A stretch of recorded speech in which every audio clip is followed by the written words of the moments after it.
So, ayan. Good afternoon, guys. This is Isestal and welcome to my video.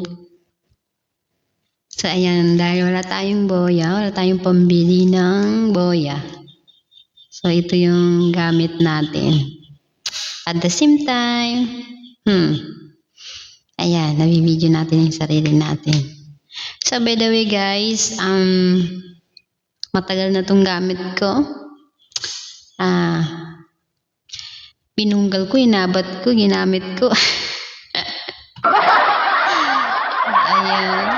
So, napakagandang gamitin. So, actually, nabili to dahil dati mahilig tayo sa paggigitara, pag-cover ng video para i-upload sa ating YouTube channel. Pero, ngayon, tinigil na natin kasi parang wala rin patutunguhan, di ba? So, parang yung habi-habi lang, pero ngayon nagsawa na ako. So, nandyan yung gitara ko, nakatenga, yung dalawa, black and brown. So, nasira na rin kasi yung, yung string.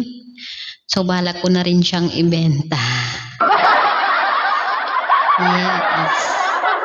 Gusto ko na siyang ibenta, guys. So, sa gustong bumili, PM nyo lang ako. Alright.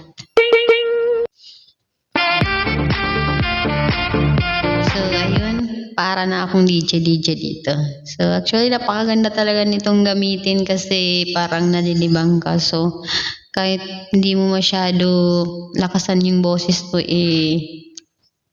parang ganda yung niya. Kasi naririnig mo dito yung voice mo.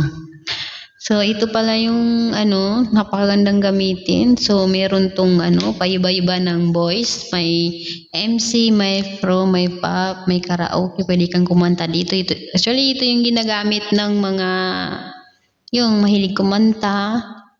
Tapos, itong napakagusto ko. Itong parang boses ng multo. Ewan ko.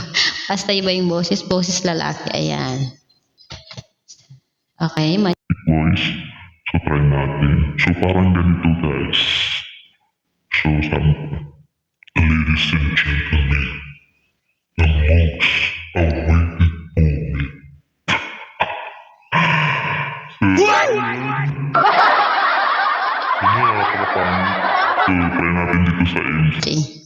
So, ito, try natin dito sa MC. Ayan, napakaganda. Ayan. So, may iba-iba itong mga pwedeng pindutin dito na iba't ibang tono. Meron ditong cheers. Ayan, yung sample. Ayan. Ganda, oh. May binaba. Ayan.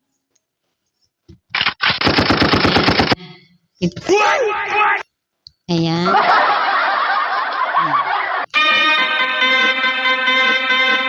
Awesome! Alright. Yan. So, napakaganda. So, maganda siyang gamitin pag ganito, nagsasalita ka. So, yung kumakanta. Ayan. So, abangan nyo. Kakanta ako. So, that's it, guys. Thanks for watching. Bye-bye. See you my next video.